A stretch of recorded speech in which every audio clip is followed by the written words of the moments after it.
ठीक है भाई, तो कल की क्लास में हमने क्या किया था, डेटा के बारे में पढ़ा था। डेटा क्या होता है, हमारे पास collection of facts, figure, information होता है। ठीक है, जब भी हम किसी भी फैक्ट्स को, फिगर को, नंबर को, इंफॉर्मेशन को क्या करते हैं, जमा करते हैं, तो उस जमा करने को हम क्या कहते हैं, डेटा कहते हैं। अब फिर हमने पढ़ा था कि भाई डेटा को हमने दो कैटेगरीज में डिफाइन किया था, डिवाइड किया था। अब्दुल्ला कौन कौन सी कैटेगरीज थी? Very good, qualitative and quantitative. बैठ जाओ बेटा, आप बताओ बेटा क्वालिटेटिव डेटा क्या होता है, किसे कहते हैं क्वालिटेटिव डेटा?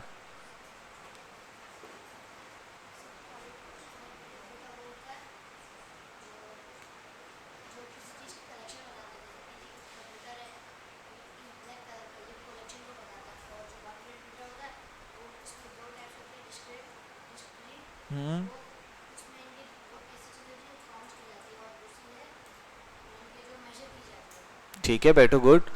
हाँ भाई, क्या नाम है, अलियान। क्वालिटेटिव डेटा और क्वांटिटेटिव डेटा को हम कैसे डिफरेंशिएट कर सकते हैं? इनको समझने की क्या गोल्डन स्टेटमेंट्स हमने डिफाइन की थी?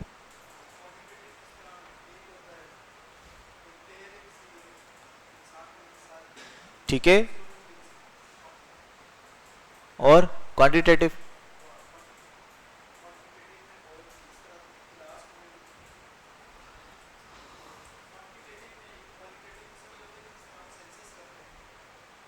सेंसिस करते हैं।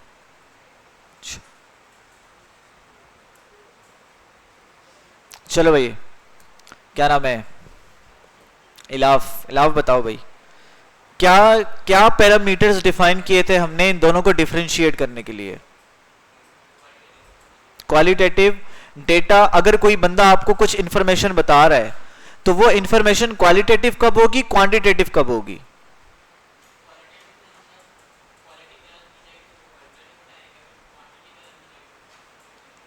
ठीक है, लेकिन इसकी हमने एक डेफिनेशन भी देखी थी ना, एक की पॉइंट भी देखे थे, वो किसी को याद आ रहे हैं? बैठो, वो किसी बच्चे को याद आ रहे हैं? अब्दुल्ला आपको याद आ रहे हैं? चलो बताओ, शाबाश। क्या की पॉइंट्स थे?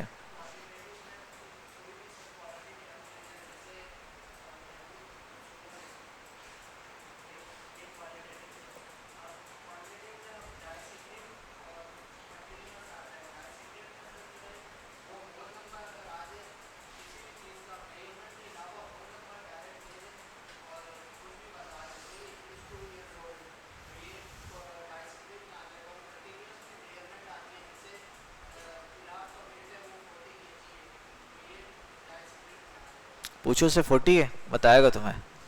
बैठो, गुड। तो भाई देखें, बिल्कुल ठीक है बच्चे ने। देखें, आपको याद होगा हमने देखा था कि जो क्वालिटेटिव और क्वांटिटेटिव डेटा में एक डिफरेंस था। क्या था? कि जो हमारा क्वालिटेटिव डेटा होता है वो डिस्क्रिप्टिव फॉर्म में होता है। क्या होता है? जब भी इंफॉर्मेशन को डिस्क्रिप्टिव फॉर्म में दिया जाता है तो वो हमारा क्वालिटेटिव डेटा कहलाता है, और जब भी इंफॉर्मेशन को न्यूमेरिकल फॉर्म में दिया जाता है तो वो क्या कहलाता है? क्वांटिटेटिव डेटा कहलाता है। फिर हमने पढ़ा था कि भाई जो क्वांटिटेटिव डेटा होता है उसको मजीद दो कैटेगरीज में हमने डिवाइड किया है। जो पहली कैटेगरी वो थी डिस्क्रीट डेटा, और सेकंड कैटेगरी थी क्या? Continuous data. कंटिन्यूअस डेटा क्या होता है बच्चे, आप बताओ?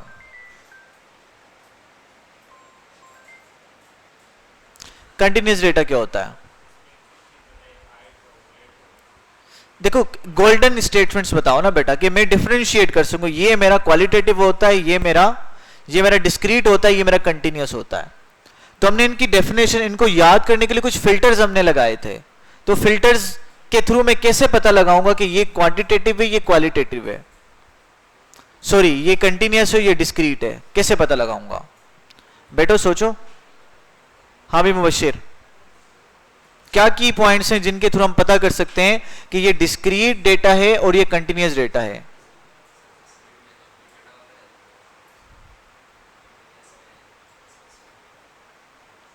आज लगता है ये नींद नहीं की तुमने, है ना, या दवाई नहीं पी ला के? बैठो।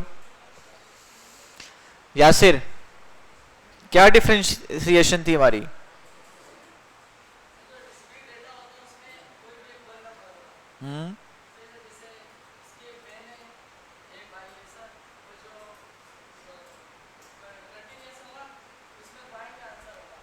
सही है,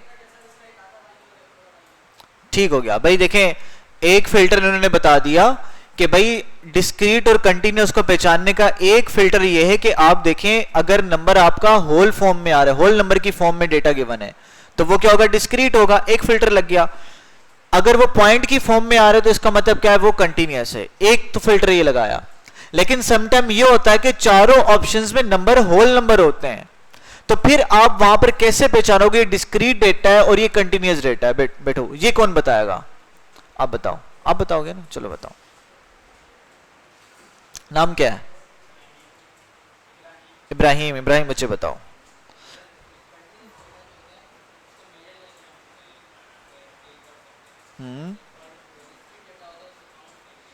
वेरी गुड, ठीक है भाई। देखें हमारे पास जो डिस्क्रीट डेटा होता है वो काउंटेबल होता है, उसको काउंट किया जाता है, और जो हमारा कंटिन्यूअस डेटा होता है उसको क्या किया जाता है, मेजर किया जाता है। इसकी कुछ मिसालें थी हमारे पास, जैसे वेट क्या है, कंटिन्यूअस डेटा में आता है। अच्छा, हाइट क्या है, ये भी कंटिन्यूअस में आती है, क्योंकि हाइट भी क्या की जाती है, मेजर की जाती है। गुड भाई, बैठ जाओ, शाबाश। फिर हमने आगे पढ़ा था कि भाई डेटा को कलेक्ट करने भी कुछ तरीके होते हैं। सबसे सिंपल तरीका क्या था डेटा को कलेक्ट करने का? सबसे सिंपल तरीका क्या था? ऑब्जर्वेशन। सबसे सिंपल तरीका हमने पढ़ा था, क्या था वो? ऑब्जर्वेशन था।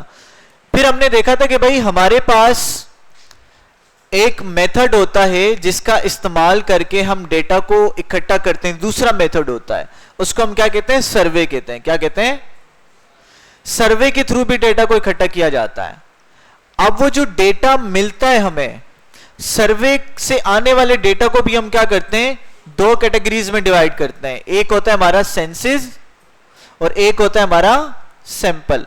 अब सेंसेस और सैंपल में क्या डिफरेंस होता है, कौन बताएगा?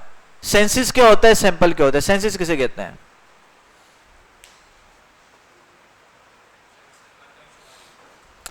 इसमें करते क्या हम, ये बताओ, डेफिनेशन बताओ।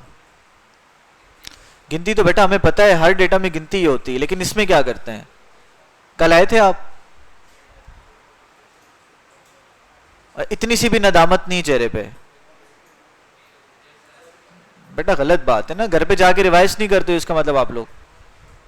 हाँ भाई साथ,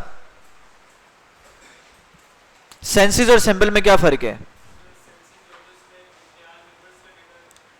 वेरी गुड।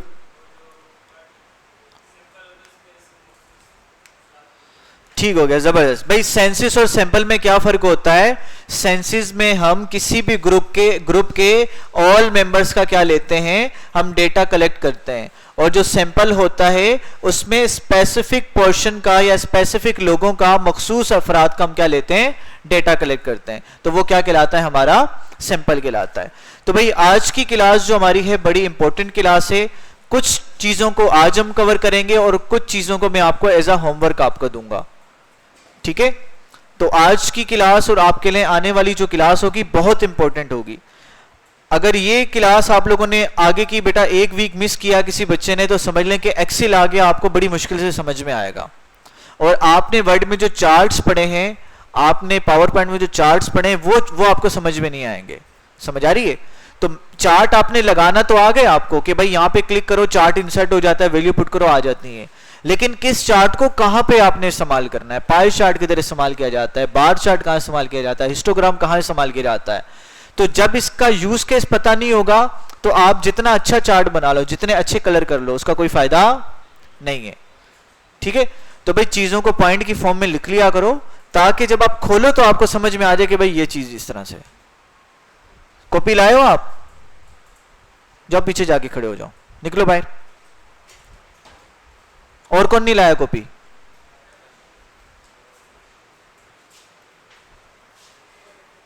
कहां से आए हो आप?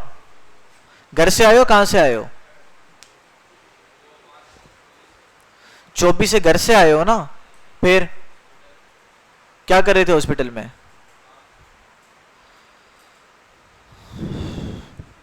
बेटा नहीं करें, ठीक है? थोड़ा सा यार अपने ऊपर रहम करें। आओ, आप कॉपी क्यों नहीं लाए? हाँ, मदरसे वालों ने मना किया कॉपी नहीं लेके जाना? नहीं तो मना किया था गारी साहब ने। अजीब बंदे हो यार। अच्छा भाई चलें आगे चलते हैं, बड़ी इंपॉर्टेंट चीज है बेटा। अच्छा, आप में से किसी ने नाम सुना है एनालॉग और डिजिटल का? एनालॉग और डिजिटल का नाम सुना है आप लोग? कितने बच्चों ने सुना है एनालॉग और डिजिटल? एनालॉग और डिजिटल, ठीक हो गया। क्या होता है एनालॉग और डिजिटल में, क्या फर्क है? तो भाई अभी हम पढ़ने जा रहे हैं एनालॉग और डिजिटल डेटा के बारे में।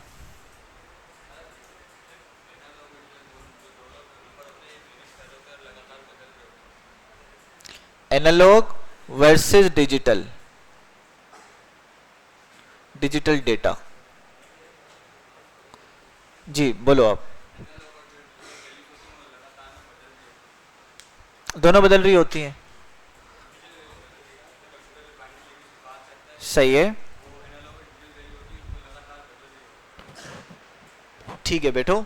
और कौन बताना चाहेगा? और किसने कहा था कि कुछ आइडिया है, नाम सुना है? हाँ भाई अब्दुल्ला, इलाफ, कुछ आइडिया? कुछ भी यार, कुछ भी समझ में आती हो।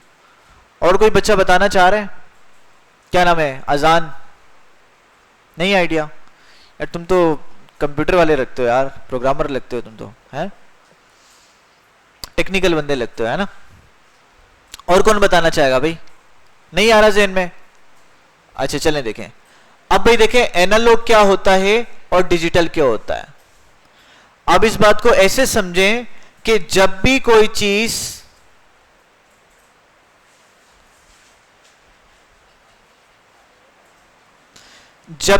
किसी फिजिकल चीज में कंटिन्यूअस वेरिएशन आती है, क्या आती है भाई? कंटिन्यूअस वेरिएशन आती है। लेकिन क्या यहां पर यूज हुआ है किसी भी फिजिकल जिसकी रियल एग्जिस्टेंस मौजूद है। जब भी किसी फिजिकल चीज में कंटिन्यूअस वेरिएशन आएगी तो हम उसको क्या कहेंगे? वो क्या है हमारे पास? वो एनालॉग है। वो जो डिवाइस जो बिहेवियर क्रिएट करेगी, बात समझ आ रही है? वो जो बिहेवियर क्रिएट होगा, वो जो फिनोमिना क्रिएट होगा, वो उस फिनोमिने को हम क्या कहेंगे? ये एनालॉग है। ठीक है, समझा रही है? और जब भी कोई चीज सडन चेंज होगी, अचानक से चेंज होगी, जब उसमें सडन चेंजेस आएंगी तो वो जो फिनोमिना होगा उसको हम क्या कहेंगे? डिजिटल कहेंगे। अब इसकी डिवाइसेस की बात करें, आपके घरों में आप क्या देखते हैं? घड़ियां देखते हैं, वॉचेस देखते हैं। तो उसमें क्या है? देखें घड़ी की वॉच क्या है? एक फिजिकल चीज है, जो सुइयां फिजिकल है और वो कंटिन्यूअसली डायल क्या कर रहा है? मूव कर रहा है। तो कोई फिजिकल चीज में जब कंटिन्यूअस वेरिएशन आ रही है, अब कंटिन्यूअस के बारे में भी आपको पता है, कंटिन्यूअस का मतलब क्या है? कि वो कुछ भी हो सकता है, वो 1.2 भी हो सकता है, 1.5 भी हो सकता है, 6.5, कुछ भी वैल्यू हो सकती है। बात समझा रही है? तो घड़ी की सुई को आप कहीं पर भी रोक कर देख लें तो हो सकता है कभी वो होल नंबर में आंसर बताएगी, कभी वो क्या बताएगी? 1.5 बताएगी, 5.5 बताएगी, कुछ भी बता सकती है। बात समझा रही कि नहीं आ रही? तो जब भी कोई फिजिकल चीज में कंटिन्यूअस वेरिएशन आएगी, कंटिन्यूअस चेंज आएगा, तो वो एनालॉग कहलाएगा। और डिजिटल क्या है? जो डिजिट्स आपको नजर आते हैं। समझा रही है? कभी भी आधा डिजिट नहीं होगा। जैसे 1 है, 1 के बाद 2 होगा, 1.5 नहीं होगा, 2 के बाद क्या होगा? 3 होगा, 4 होगा, 5 होगा। बात समझा रही कि नहीं आ रही? तो वो डिजिटल होगा। अब इसको समझे भाई आप। जैसे देखें, इसकी एक और मिसाल देता हूं। जैसे अब मैं क्या कर रहा हूं? बोल रहा हूं। तो ये मेरा बोलना क्या है? ये एनालॉग है, डिजिटल है? ये एनालॉग है। किस तरह से एनालॉग है भाई? देखो, अब मैं जब आपने साइंस में पढ़ा होगा फिजिक्स में कि जब आप बोलते हैं तो आप क्या करते हैं? प्रेशर क्रिएट करते हैं। ये बोलना क्या? वोकल कॉर्ड्स क्या कर रहे हैं? प्रेशर क्रिएट कर रहे हैं। जब ये प्रेशर क्रिएट होता है, किसी जगह पे आपका प्रेशर ज्यादा होता है, किसी जगह पे एयर का प्रेशर कम होता है, तो ये प्रेशर का एक फिजिकल चीज है। और इसमें क्या आ रहा है? चेंजेस आ रहे हैं।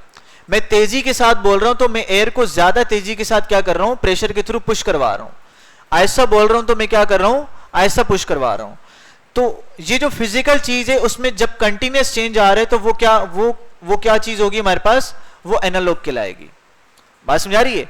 अब क्या हुआ देखो, अब इस एनालॉग सिग्नल को जब मैं बोल रहा हूं तो ये माइक क्या कर रहा है? मेरी आवाज को इलेक्ट्रिकल फॉर्म में चेंज कर रहा है। किस में चेंज कर रहा है? इलेक्ट्रिकल सिग्नल में चेंज कर रहा है। तो ये कुछ इस फॉर्म में चेंज हो रही। अब ये इलेक्ट्रिकल फॉर्म में भी क्या है?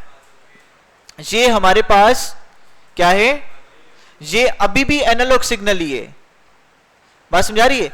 जब ये मेरी आवाज इलेक्ट्रिकल फॉर्म में कंप्यूटर के सीपीयू में जा रही तो सीपीयू इसको प्रोसेस कर रहा है और इसको बाइनरी फॉर्म में कन्वर्ट कर रहा है। किसमें कन्वर्ट कर रहा है? बाइनरी फॉर्म में कन्वर्ट कर रहा है। यानी कि बाइनरी सिस्टम का मतलब होता है 2 डिजिट्स वाला सिस्टम, जिसमें 1 होता है और 0 होता है। 1 0, 1 का मतलब क्या होता है? ऑन, और 0 का मतलब क्या होता है? ऑफ। किसी ने अगर इलेक्ट्रॉनिक्स पढ़ी तो उसको पता होगा लॉजिक गेट्स होते हैं। तो डिफरेंट लॉजिक गेट्स मिलते हैं और एक पूरा का पूरा लॉजिक बनाते हैं, जिसके थ्रू हमें क्या नजर आता है? जब भी कंप्यूटर पे कुछ टाइप करते हैं, ए टाइप किया तो ए हमें डिस्प्ले होता है। तो वो क्या कर रहा होता है? आपका कंप्यूटर आपके एनालॉग सिग्नल को लेता है, डिजिटल में कन्वर्ट करता है, यानी कि उसको बाइनरी सिस्टम में कन्वर्ट करता है, एनालॉग में कन्वर्ट करता है, और आपकी स्क्रीन पर आपको ए बना हुआ नजर आता है, 1 2 3 4 लिखा हुआ नजर आता है। कंप्यूटर को नहीं पता कि ये ए क्या चीज है, बी क्या चीज है, 12 क्या चीज है, कंप्यूटर को ये बात पता नहीं है। कंप्यूटर क्या कर रहा है? उस बाइनरी नंबर्स को आपकी लैंग्वेज में आपको डिस्प्ले करवा रहा है। तो देखें किया क्या हमने एनालॉग डेटा को लिया और उस एनालॉग डेटा को हमने किस में कन्वर्ट कर दिया? डिजिटल डेटा में कन्वर्ट कर दिया। अब डिजिटल डेटा क्या है? कि जैसे आप ऑडियो एक दूसरे को सेंड करते हो मोबाइल फोन पर, ठीक है, ये क्या है? आपका ऑडियो रिकॉर्ड कर ली, ये आपका डिजिटल डेटा बन गया। आपने एनालॉग को कन्वर्ट कर दिया किसमें? डिजिटल में कन्वर्ट कर दिया। अच्छा, आप मोबाइल से क्या करो? वीडियोस बना रहे हो, आप तस्वीरें ले रहे हो, तो ये तस्वीर लेना, वीडियो बनाना, ये भी क्या कर रहे हो? आप एनालॉग सिग्नल को किसमें कन्वर्ट कर रहे हो? डेटा को डिजिटल डेटा में कन्वर्ट कर रहे हो। अब इसका फायदा क्या है? अब देखो मिसाल के तौर पर, अब मैं क्या कर रहा हूं, यहां पे बैठा हूं और ये मैंने क्या लिया हुआ है? ये माइक लिया हुआ है। अब इस माइक को अगर मैं क्या करता हूं, अपनी बात को मैं मिसाल के तौर पर कहां पर? सदर में पहुंचाना चाहता हूं, तो मैं क्या करूंगा? मैं इतनी बड़ी वायर लेकर आता हूं, बहुत बड़ी वायर लेकर आता हूं, सदर तक बिछा देता हूं। जैसे ही सदर तक मैं बिछाऊंगा और यहां से अगर मैं बोलूंगा तो जाहिर सी बात है मेरी आवाज में क्या आएगा? बैरियर क्रिएट होंगे, रेजिस्टेंस क्रिएट होगी। बस में आ रही है? मेरी आवाज बिल्कुल क्लियर वहां पे नहीं पहुंच पाएगी। समझ आ रही कि नहीं आ रही? तो देखो एनालॉग सिग्नल को डिजिटल में क्यों कन्वर्ट करते हैं? क्योंकि जो एनालॉग डेटा होता है वो ज्यादा डिस्टेंसेस तक आप उसको ट्रांसफर नहीं कर सकते, ठीक है। लेकिन जो डिजिटल डेटा होता है, इसको ट्रांसफर करना, इसको सेंड करना, एक जगह से दूसरी जगह लेके जाना बहुत आसान होता है, ठीक है। आप देखो कॉल मिलाते हो तो ये कॉल किसके थ्रू ट्रांसफर हो रही है? ये डिजिटल डेटा के थ्रू जा रही है। आप जब तस्वीर लेते हो तो क्या होता है? आपके मोबाइल का जो कैमरा होता है ना, जो सेंसर लगा हुआ होता है, वो सेंसर क्या करता है? ऑब्जेक्ट्स से आने वाली इमेजेस को लेता है और उस लाइट को, लाइट चूंकि क्या चीज है? एक फिजिकल चीज है, एक एनालॉग है, बात समझ आ रही है? उसमें कंटिन्यूअसली लाइट में वेरिएशन हो रही होती है। तो वो ऑब्जेक्ट के हर पॉइंट से जब लाइट रिफ्लेक्ट होकर कैमरे के सेंसर में जाती है तो हर लाइट के पॉइंट को वो किस में कन्वर्ट करता है? वो कोड में कन्वर्ट करता है, ठीक है, हेक्सागोनल कोड में ADX54, ठीक है, और 3, इस तरह के कोड में कन्वर्ट करता है। और ये कोड क्या कहलाता है? इस कोड को हम क्या कहते हैं? पिक्सल कहते हैं। क्या कहते हैं? पिक्सल। और एक तस्वीर में आपके लिए मिलियंस ऑफ पिक्सल्स होते हैं, लाखों पिक्सल्स मिलके क्या बना रहे होते हैं? आपकी एक पूरी इमेज बना रहे होते हैं। आपको जो स्क्रीन नजर आ रही है, सारी की सारी स्क्रीन भी क्या है? ये लाखों पिक्सल से मिलके बनी हुई है, ठीक है। और एक जो पिक्सल होता है, जब स्क्रीन, आप इमेज को जूम करते हो, एक वक्त आता है आपकी इमेज जूम नहीं होती, तो वो जो सा एक कलर आपको नजर आता है, पूरी इमेज नजर नहीं आती, एक कलर जो एक डॉट नजर आ रहा होता है, वो क्या कहलाता है? आपका पिक्सल कहलाता है। तो यहां पर भी आप क्या कर रहे हो? आप एनालॉग डेटा को किस में कन्वर्ट कर रहे हो? डिजिटल डेटा में कन्वर्ट कर रहे हो। अच्छा, पुराने जमाने के कैमरे की बात करें तो वो जब आप तस्वीर क्लिक करते थे, जो ब्लैक कलर की रील हुआ करती थी, याद है किसी को? तो वो रील क्या थी? अगर आपने 1000 क्या करनी है, 1000 पिक्चर्स आपने लेनी है, तो हो सकता है इतनी ज्यादा रील्स आपको चाहिए, पूरा कार्टन चाहिए होगा, और फिर उसको आप वॉश करोगे तब जाके आपकी इमेज बाहर आएगी। लेकिन आज अगर आपने अपने मोबाइल फोन में लाखों पिक्चर्स भी सेव करनी है तो आप क्या कर सकते हो? इतना छोटा सा मेमोरी कार्ड होता है, इतना छोटा सा मोबाइल फोन होता है, कितना डेटा उसके अंदर आ जाता है, बस में आ रही है? तो हमारे पास डिजिटल डेटा को क्या करना है? स्टोर करना, और क्या करना? ट्रांसफर करना, और उसको महफूज करना क्या होता है? बहुत ज्यादा आसान होता है। अब डेली लाइफ में आप कैसे पहचानोगे डिजिटल चीजें कौन सी हैं और एनालॉग चीजें कौन सी हैं? नहीं, डेली लाइफ में कैसे पता लगेगा ये जो डिवाइस है मेरी, ये डिजिटल है और ये एनालॉग है? देखो सिंपल आपने देखना है कि जैसे हमारे पास जो डिवाइसेस क्या कर रही हैं, आपके पास डिजिट्स को डिस्प्ले करवा रही होती हैं। जैसे हमारे पास आपने देखा होगा दो तरह के वोल्ट मीटर्स होते हैं, एक नीडल वाला होता है, ठीक है, एक डिजिटल होता है, डिजिट्स वाला होता है। तो जो डिजिट्स वाला है वो क्या हमारा डिजिटल है, और जो क्या है नीडल वाला है वो क्या है एनालॉग है। अब इसमें क्या है देखो, और एनालॉग की रीडिंग करना भी बड़ी मुश्किल होती है। भाई घड़ी में टाइम चल रहा है और फौरन से आपने घड़ी को स्टॉप कर दिया, नीडल वाली घड़ी को, सुई वाली घड़ी को, तो अब आप एक्यूरेट टाइम नहीं बता सकते। हो सकता है कि वो जो सुई थी सेकंड वाली वो 1 और 2 के दरमियान कहीं पर आके रुक गई, अब एक्यूरेट पता नहीं लग रहा कि भाई कितना टाइम है।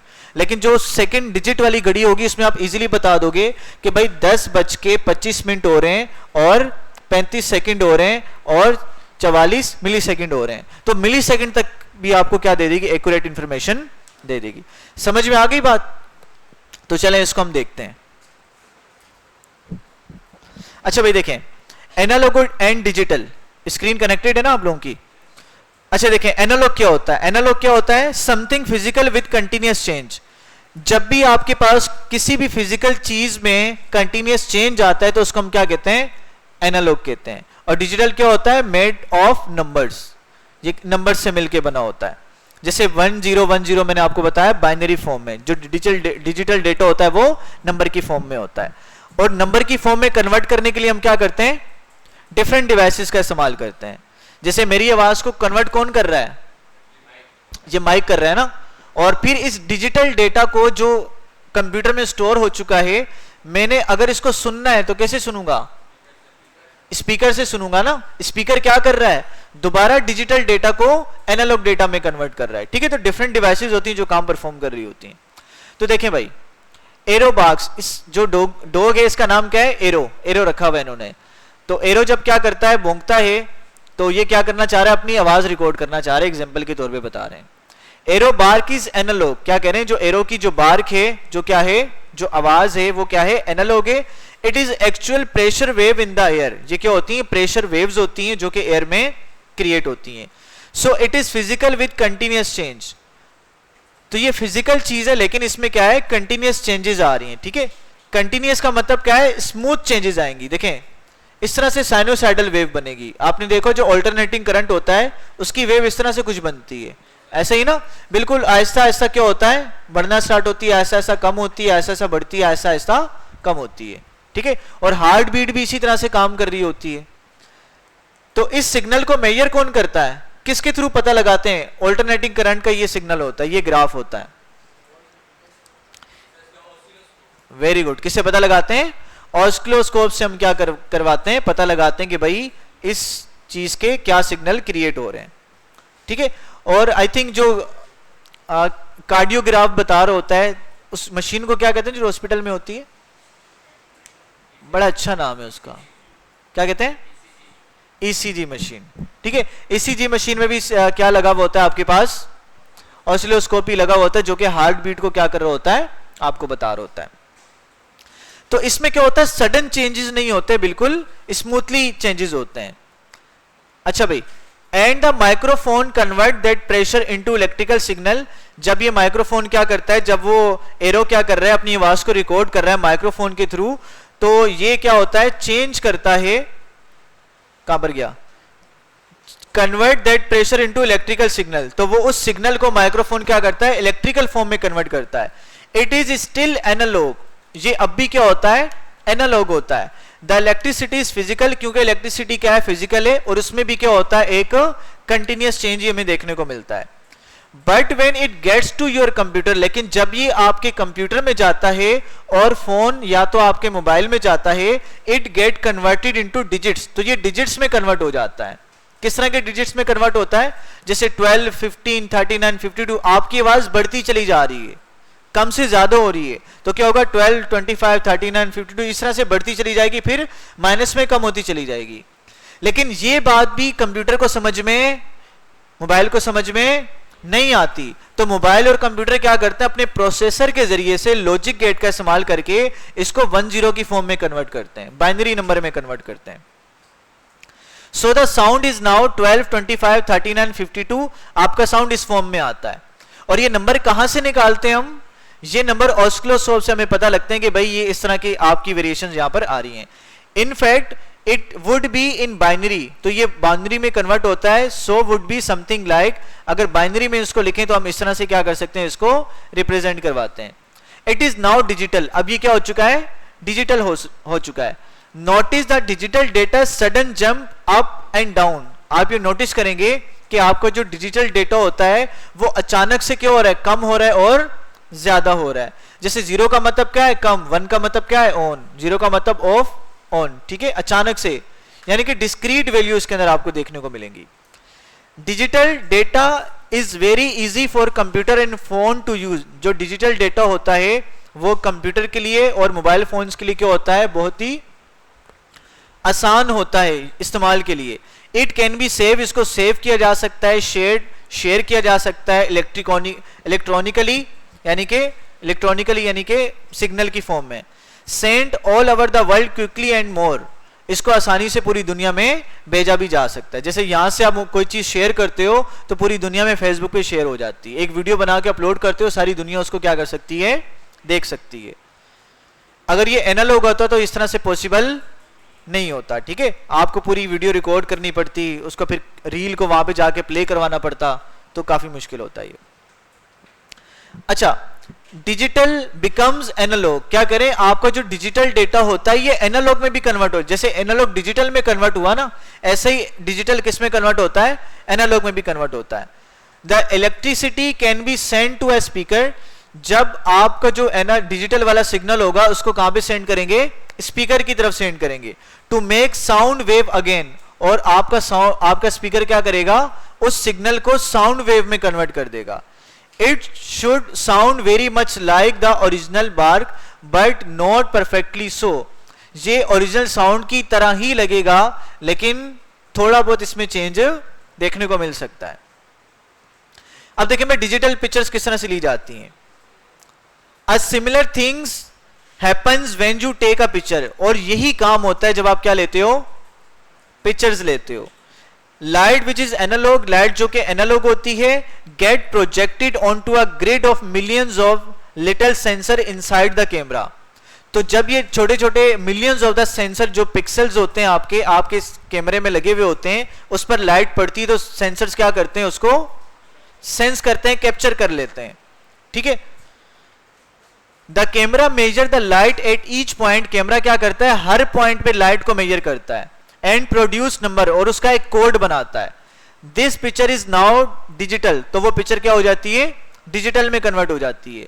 So the picture is now A1DDF9. ये सारे देखें हेक्सागोनल कोड आपको नजर आ रहे हैं, which are hexadecimal colour number. ये क्या होता है, उस पॉइंट के कलर को डिफाइन कर रहा होता है.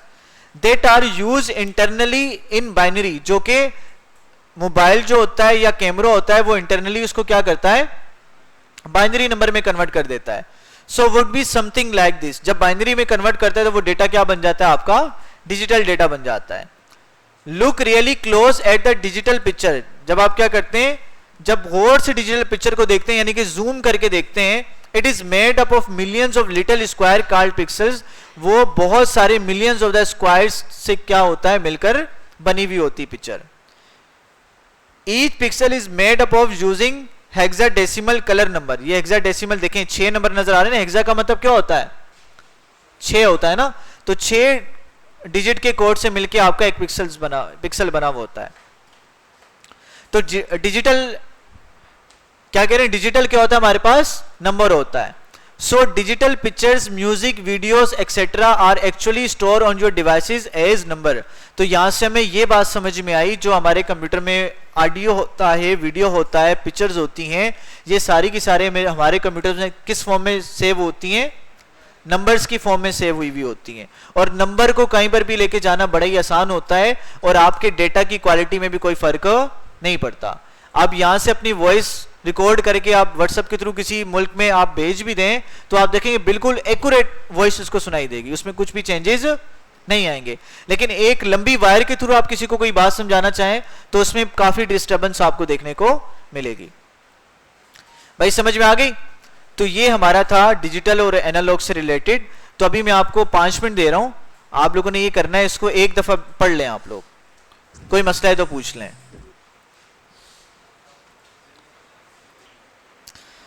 तो चलें भाई आगे चलते हैं, बड़ा इंपॉर्टेंट टॉपिक है हमारा, ठीक है। अब हम बढ़ रहे हैं डेटा को किस तरह से हमने शो करना है, ठीक है। हमने पढ़ लिया डेटा क्या होता है, डेटा को कैसे कलेक्ट किया जाता है। अब हम ये पढ़ने जा रहे हैं डेटा को रिप्रेजेंट कैसे करना है, डेटा को शो किस तरह से करना है। अच्छा भाई बताएं डेटा को किस तरह से शो कर सकते हैं हम? ग्राफिकली शो कर सकते हैं और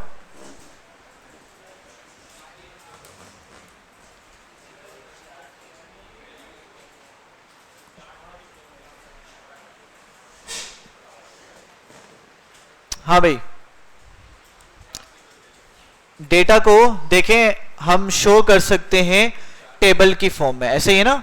टेबल की फॉर्म में आप बता दो कि भाई ये हमारे पास क्या है, ये हमारे पास डिफरेंट कैटेगरीज हैं। जैसे पाकिस्तान की टीम आ गई, इंडिया की टीम आ गई, ऑस्ट्रेलिया की टीम आ गई, आपने यहाँ पे डिफाइन कर दिया, सही है। और नीचे बता दिया कि इतनी पाकिस्तान इतनी सीरीज में जीता, इतनी में जीता, ये इतनी में जीता, ठीक है।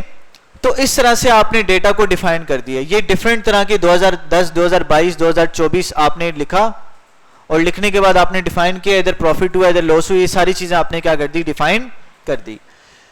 लेकिन डेटा को हम ग्राफ के जरिए से क्यों शो करते हैं या चार्ट्स के थ्रू क्यों शो करते हैं? हमारा क्या पर्पस होता है डेटा को इस फॉर्म में और इस फॉर्म में शो करने का? बताओ, ग्राफ या चार्ट्स में क्यों शो करते हैं?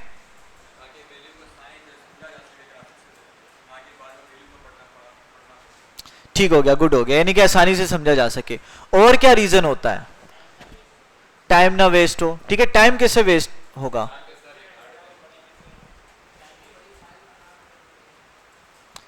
ठीक है अलियान, और क्या रीजन हो सकता है ग्राफ की फॉर्म में यूज करने का?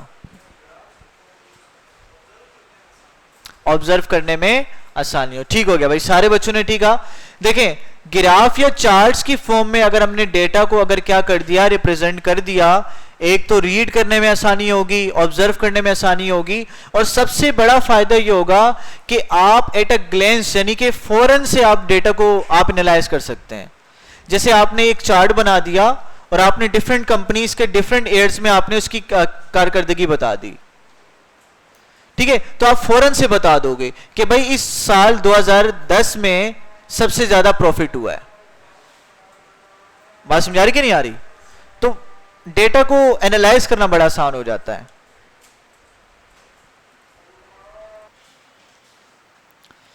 तो भाई देखें अब तक हमने क्या पढ़ा कि भाई हमने डेटा क्या होता है, कैसे हमने उसको कलेक्ट करना है। अब हम पढ़ते हैं डेटा को शो किस तरह से करना है।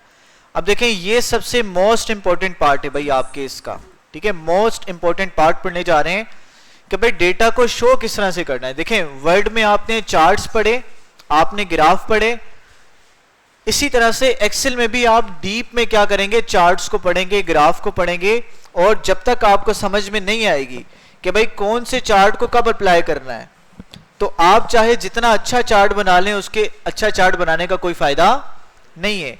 तो अब इसको हमने देखना है। पहले बात करते हैं बार चार्ट की।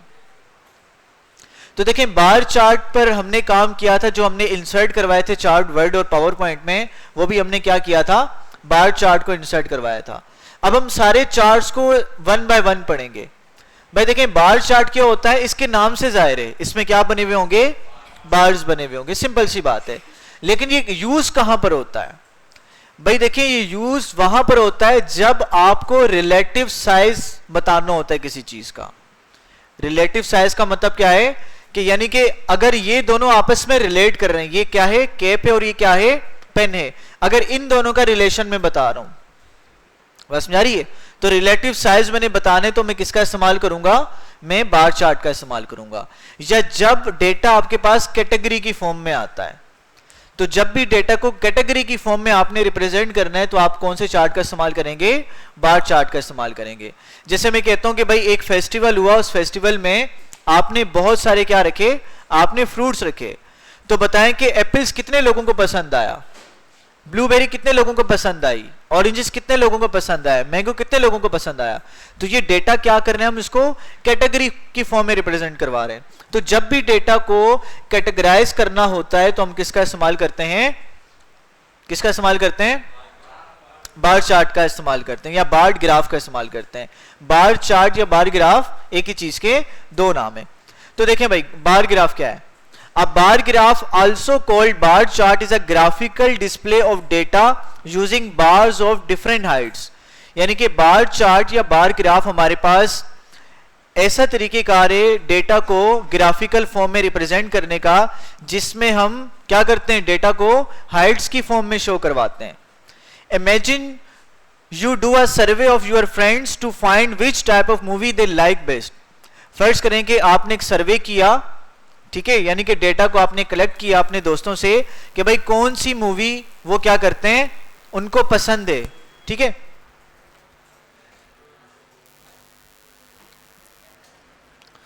तो भाई देखें कुछ डेटा आपके पास कलेक्ट हुआ, आपको पता लगा कि भाई जो कॉमेडी वाली है मूवीज हैं वो आपके 4 दोस्तों को पसंद है, जो एक्शन वाली हैं वो 5 दोस्तों को पसंद है, इसी तरह से ड्रामा वाली 1 दोस्त को पसंद है, और साइंस फिक्शन वाली 4 दोस्तों को आपकी क्या है, पसंद है मूवीज। अब देखें, अब आप क्या कर रहे हो, आप कंपैरिजन कर रहे हो, ठीक है, आप मूवीज की कैटेगरीज को कैटेगराइज कर रहे हो। तो इसके लिए आपने क्या इस्तेमाल करना है, क्या इस्तेमाल करोगे भाई, बार चार्ट का इस्तेमाल करोगे, ठीक है। देखिए यहां पर देख लें, नजर आ रहा है आपको स्क्रीन पे, इसको हम यहां से हटा देते हैं।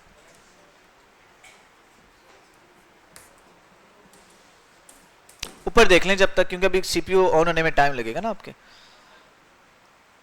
जी कनेक्ट है, टाइम लगे ना, सीपीयू तो ऑन होने दें। ऑन हो गए सीपीयू आपके।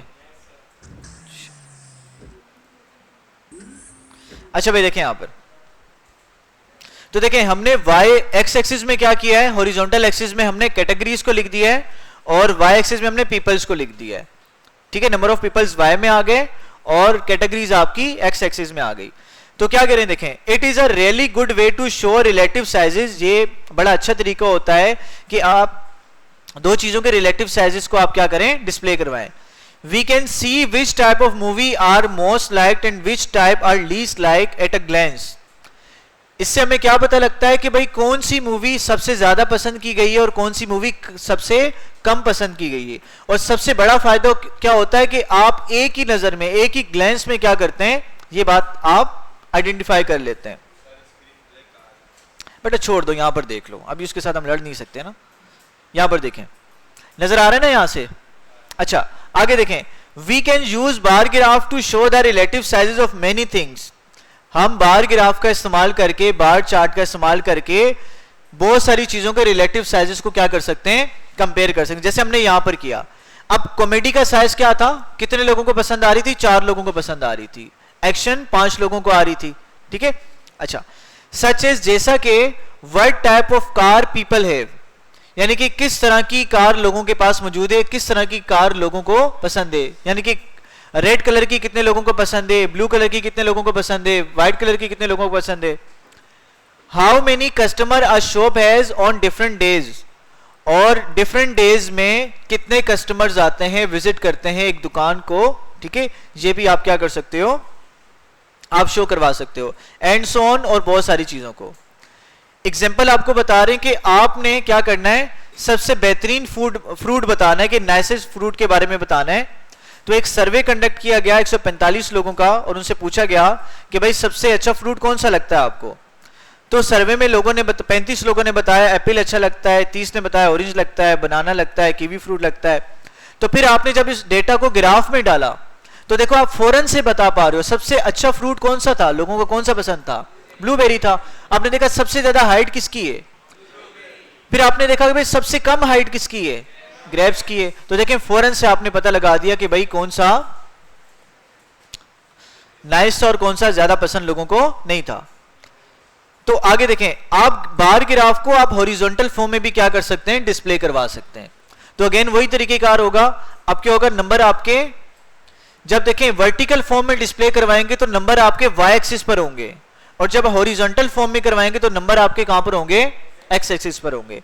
तो जब भी देखें चीजों कैटेगरी को आपने डिफाइन करना है, जब भी कैटेगरी मौजूद है और आपने क्या करना है उसको रिप्रेजेंट करवाने ग्राफ की फॉर्म में, तो आप किसको इस्तेमाल करेंगे? आप बार ग्राफ को इस्तेमाल करेंगे। ठीक है, आगे चलते हैं भाई। आगे एक और एग्जांपल है student grades. In a recent test this many student got these grade, यानी कि कुछ स्टूडेंट्स थे उन्होंने क्या किया, ये ग्रेड्स लिए। ए ग्रेड लेने वाले 4 बच्चे थे, बी वाले 12 थे, 10 वाले, सी वाले 10 थे और डी वाले 2 थे। तो जैसे आपने प्लॉट किया तो आपको देखें फौरन से पता लग गया जो बी वाले बच्चे थे वो सबसे ज्यादा थे और डी वाले बच्चे क्या थे, सबसे कम थे।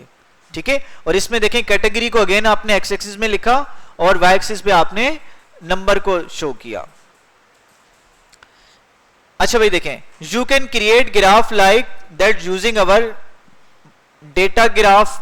डेटा ग्राफ में बार ग्राफ हो गया, लाइन हो गया, डॉट हो गया, पाई हो गया, हिस्टोग्राम हो गया। इसको हम नेक्स्ट उसमें देखेंगे। अभी चलते हैं हिस्टोग्राम वर्सेस बार ग्राफ।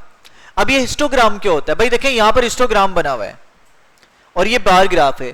तो हिस्टोग्राम और बार ग्राफ देखने में दोनों एक ही तरह के होते हैं, लेकिन दोनों का यूज केस क्या होता है, डिफरेंट होता है। जब देखें आपने चीजों को कैटेगरी की फॉर्म में डिफाइन करना है, कैटेगरी की फॉर्म में रिप्रेजेंट करवाना है, तो आप क्या करेंगे, बार ग्राफ का इस्तेमाल करेंगे।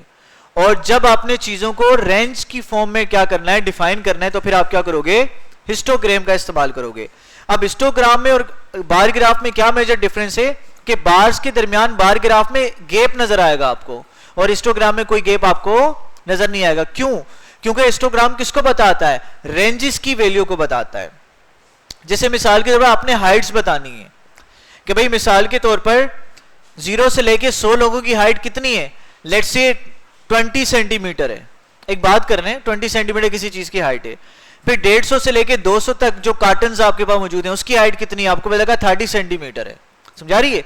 तो जब भी रेंजेस के दरमियान आपने डेटा को बताना है, जैसे आप मर्दमशुमारी करते हैं और आपको पता लगता है कि भाई 18 से लेके 22 तक के जो एजेस के लोग हैं वो पढ़े लिखे हैं और 23 से लेकर जो 44 तक के लोग हैं वो पढ़े लिखे नहीं है। तो जब भी रेंजेस की फॉर्म में आपने डेटा को शो करवाने तो क्या इस्तेमाल करेंगे, आप हिस्टोग्राम का इस्तेमाल करेंगे। तो देखें क्या कह रहे हैं, bar graph are good when your data is in categories. Bar graph उस वक्त इस्तेमाल करना अच्छा होता है जब आपका डेटा कैटेगरी की फॉर्म में होता है, जैसा कॉमेडी हो गया, ड्रामा हो गया, एक्शन हो गया, साइंस फिक्शन हो गया। But when you have continuous data, लेकिन जब आपके पास कंटिन्यूअस डेटा होगा जैसा कि पर्सन हाइट, जैसे कि किसी बंदे की height, then use a histogram. तो वहां पर हम क्या इस्तेमाल करेंगे, हिस्टोग्राम का इस्तेमाल करेंगे। It is best to leave gap between the bars of a bar graph. ये बहुत ही अच्छा होगा कि अगर आप क्या करें, बार ग्राफ के बार्स के दरमियान आप गैप रखें, so it does not look like histogram, ताकि वो हिस्टोग्राम की तरह नजर ना आए। ठीक है, समझ में आ गई? अब देखें हिस्टोग्राम क्या भाई, हिस्टोग्राम को थोड़ा देख लेते हैं डिटेल में। देखिए भाई, a histogram is graphical way a graphical display of data using bar of different heights। इसमें भी क्या करते हैं, हम डेटा को ग्राफ की फॉर्म में डिफरेंट हाइट्स का इस्तेमाल करके शो करवाते हैं डेटा को। It is similar to bar chart, ये बार चार्ट की तरह ही होता है, but a histogram group numbers into ranges.